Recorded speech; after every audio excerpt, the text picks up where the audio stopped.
Hello food lovers, welcome back to our channel. నేను మీ రాణి రంశెట్టి. Friends, ఇది రెసిపీ వచ్చేసి టీ టైమ్ స్నాక్స్ రెసిపీ అండి.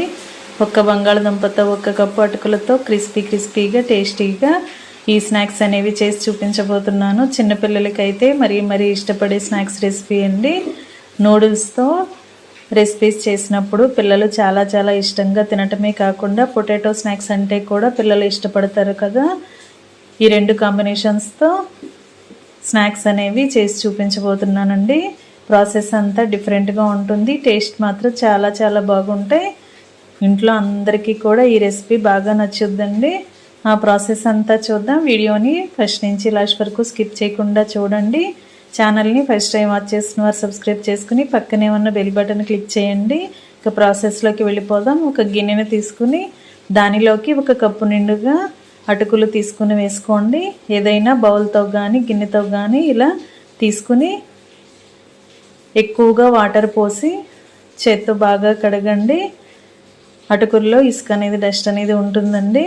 2-3 సార్లు బాగా ఎక్కువ వాటర్ పోసి బాగా కడిగిన తర్వాత వాటర్ అన్నీ తీసేసి అటుకుల్లో 2 టేబుల్ స్పూన్లు వాటర్ పోసి గిన్నెకు మూత పెట్టి 10 నిమిషాలు పక్కన పెట్టండి. వాటర్ అనేవి ఎక్కువగా పోయొద్దండి. నేను చూపించిన విధంగా 2 టేబుల్ స్పూన్లు మాత్రమే యాడ్ చేసి అటుకులన్నీ కూడా వాటర్లోకి సర్దుకుని గిన్నెకు మూత పెట్టి గిన్నె పక్కన పెట్టి 10 నిమిషాల వరకు కూడా పక్కన పెట్టుకోండి. 10 నిమిషాల తర్వాత చూద్దాం. ఈ లోపుగా నెక్స్ట్ ప్రాసెస్ అనేది చూద్దాం. నూడిల్స్ ప్యాకెట్స్ తీసుకోండి. ఇలా చిన్న ప్యాకెట్స్ అయితే 2 తీసుకోండి. పెద్ద ప్యాకెట్ అయితే 1 సరిపోతుందండి. మ్యాగీ నూడిల్స్ కానీ హిప్పీ నూడిల్స్ కానీ మీకు ఏవి నచ్చితే వాటిని తీసుకుని క్రష్ చేసుకోండి. వీటిని చిన్న ముక్కలుగా క్రష్ చేసుకుని మనం రెసిపీకి వాడబోతున్నాం.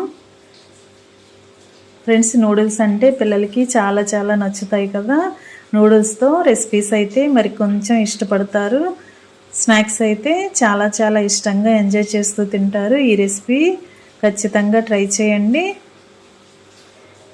ఇలా నూడిల్స్ అన్నీ కూడా చిన్న ముక్కలుగా క్రష్ చేసుకుని అన్నీ కూడా ఒక ప్లేట్లోకి తీసుకోండి.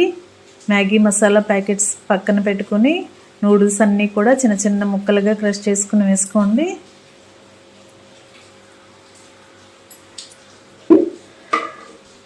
మసాలా ప్యాకెట్స్ కూడా కట్ చేసుకుని ఒక బౌల్లోకి వేసుకోండి. ఈ పౌడర్ అంతా కూడా మసాలా పౌడర్ అంతా కూడా గిన్నెలోకి వేసుకుని దీనిని మనం నెక్స్ట్ వాడతాం. ప్రాసెస్ అంతా డిఫరెంట్గా ఉంటుంది. వీడియో స్కిప్ చేయకుండా చూసినట్లయితే ఇంగ్రీడియంట్స్ అన్నీ కూడా క్లియర్గా అర్థమవుతాయండి. మసాలా పౌడర్ అంతా కూడా బౌల్లోకి వేసుకున్నాం కదా. ఈ ప్లేట్ పక్కన పెట్టుకోండి. ఇప్పుడు ఒక బంగాళదుంపను తీసుకుని ముక్కలుగా కట్ చేసుకుని తగినన్ని వాటర్ పోసి గిన్నెలో వేసుకుని తగినన్ని వాటర్ పోసి కొంచెంగా సాల్ట్ వేసుకుని కుక్కర్లో పెట్టి 3 విజిల్స్ వచ్చేంత వరకు ఉడికించండి. ఉడికిన తర్వాత పైపీలంతా ఓపెన్ చేసి బంగాళదుంప ముక్కల్ని పక్కన పెట్టుకోండి. ఇప్పుడు మిక్సింగ్ బౌల్ తీసుకుని దానిలోకి ఉడికించి పైపీలంతా ఓపెన్ చేసిన దుంపల్ని ఇలా గ్రేటర్తో తురుముకోండి. 1 కప్పు అటుకులు తీసుకున్నాం కదా, 1 బంగాళదుంప అయితే కరెక్ట్గా సరిపోతుందండి.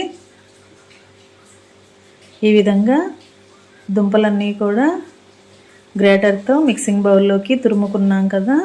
ఇప్పుడు సన్నగా కట్ చేసుకున్న ఉల్లిపాయ ముక్కల్ని సన్నగా కట్ చేసుకున్న పచ్చిమిర్చి ముక్కల్ని యాడ్ చేద్దాం.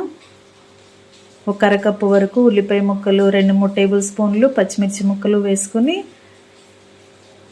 సన్నగా కట్ చేసుకుని పెట్టుకున్న కొత్తిమీరని కరివేపాకుని కూడా యాడ్ చేసి టేస్ట్కి సరిపడా సాల్ట్ వేసుకుని మీ ఘాటుకి తగ్గట్టుగా కారాన్ని యాడ్ చేసి 1/2 టీ స్పూన్ ధనియాల పొడి, 1/4 టీ స్పూన్ జీలకర్ర పొడి వేసుకుని 1 టేబుల్ స్పూన్ వరకు మైదా పిండిని వేసుకుని 1 టేబుల్ స్పూన్ వరకు పొడి బియ్యం పిండిని వేసుకోండి.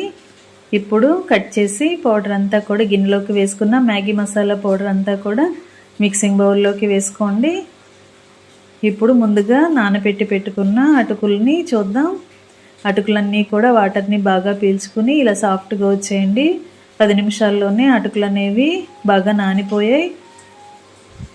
అటుకులు చాలా ఈజీగానే నానిపోతాయి కదా.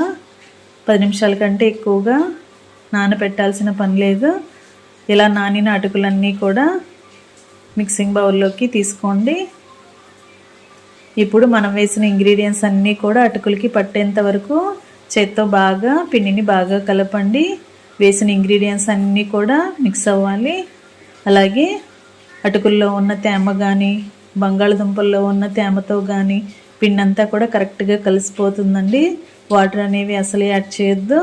ఒక గిన్నెలోకి 1 టేబుల్ స్పూన్ ఆయిల్ పెట్టుకుని చేతిని వేళ్ళని ఆయిల్తో అప్లై చేసుకుంటూ కొంచెం కొంచెంగా పిండి ముద్దల్ని తీసుకుని అరచేతిలో పెట్టుకుని చిన్న చిన్న కట్లెట్ లాగా చేసుకోవాలండి. మీకు ఏ షేప్ నచ్చితే ఆ షేప్లో చేసుకోవచ్చు.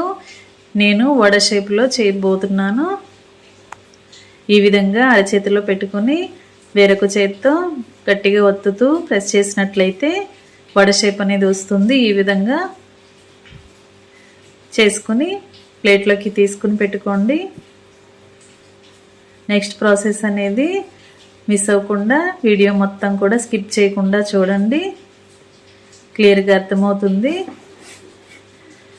ఇప్పుడు ఒక బౌల్ తీసుకుని దానిలోకి 1 టేబుల్ స్పూన్ వరకు మైదా పిండిని 1 టేబుల్ స్పూన్ వరకు బియ్యం పిండిని వేసుకుని తగినన్ని వాటర్ పోసి ఇదంతా కూడా చిక్కటి లిక్విడ్ లాగా రెడీ చేయండి. మరి ఎక్కువగా వాటర్ పోయకూడదు, అలాగని గట్టిగా కూడా ఉండకూడదండి. బ్యాటర్ అనేది నేను చూపించిన విధంగా చేసుకోండి.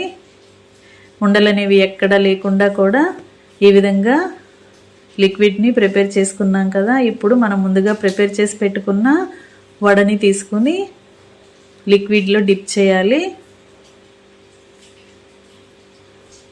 రెడీ చేసి పెట్టుకున్న మైదాపిండి వాటర్లో ఇలా 2 వైపులా కూడా ములిగేంత వరకు డిప్ చేసి మనం ముందుగా క్రష్ చేసి ప్లేట్లో పెట్టుకున్న నూడిల్స్ ప్లేట్లోకి తీసుకోండి. ఈ కట్లెట్ని నూడిల్స్ పైన పెట్టుకుని మొత్తం అంతా కూడా అప్లై చేసుకోవాలండి. ఇలా అంటించాలి.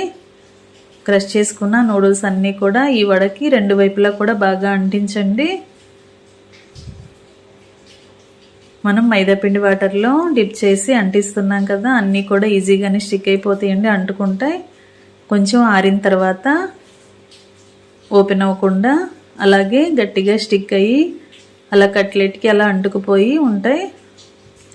ఈ విధంగా మిగిలిన పిండి అంతా కూడా ఇదేలాగా వడ చేసుకుని మైదాపిండి వాటర్లో డిప్ చేస్తూ నూడిల్స్ని అప్లై చేస్తూ అంటిస్తూ ప్లేట్లోకి పెట్టుకోవటమే. ఫ్రెండ్స్, ఛానల్ని ఫస్ట్ టైం వాచ్ చేస్తున్న వారు సబ్స్క్రైబ్ చేసుకుని పక్కనే ఉన్న బెల్ బటన్ క్లిక్ చేయండి. నేను పెట్టబోయే రెసిపీస్ అన్నీ కూడా డైలీ మీ ఫోన్కి నోటిఫికేషన్కి వస్తే ఓపెన్ చేసి చూడండి.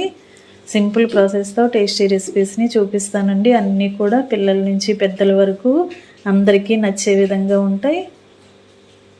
ఈ విధంగా మనం కలిపి పెట్టుకున్న పిండి అంతా కూడా ఈ విధంగా చేసుకుని అన్నీ కూడా ఒక ప్లేట్లోకి సర్ది పెట్టుకున్నాం కదా. ఇప్పుడు స్టవ్ ఆన్ చేసి కళాయి పెట్టుకుని డీప్ ఫ్రైకి సరిపడా ఆయిల్ పోసి ఆయిల్ కాగిన తర్వాత ఆయిల్కి పట్టినన్ని స్నాక్స్ని కళాయిలో వేసుకోండి. ఒకవైపున కొంచెం ఫ్రై అయిన తర్వాత వెనక వైపు కూడా టర్న్ చేసి 2 వైపులా క్రిస్పీగా అయ్యేంత వరకు ఫ్రై చేయండి. లో ఫ్లేమ్లో ఫ్రై చేసినట్లయితే లోపల వరకు కూడా బాగా ఉడుకుతాయండి. ఒకేసారి హై ఫ్లేమ్ పెట్టామంటే పైన అంతా కూడా నూడిల్స్ అన్నీ మాడిపోతూ ఉంటాయి, లోపలంతా కూడా పచ్చిగా అనిపిస్తుంది. లో ఫ్లేమ్లో ఉడికించినట్లయితే లోపల వరకు కూడా బాగా ఉడికి పై నూడిల్స్ అన్నీ కూడా మాడకుండా క్రిస్పీగా వస్తాయి. ఇంకా అన్నీ డీప్ ఫ్రై చేయడం కంప్లీట్ అయిన తర్వాత స్టవ్ ఆఫ్ చేసుకుని వేడివేడి నూడిల్స్ స్నాక్స్ని ప్లేట్లోకి సర్వ్ చేసుకోవటమే. Thanks for watching. నేను మీ రాణి ఎర్రంశెట్టి.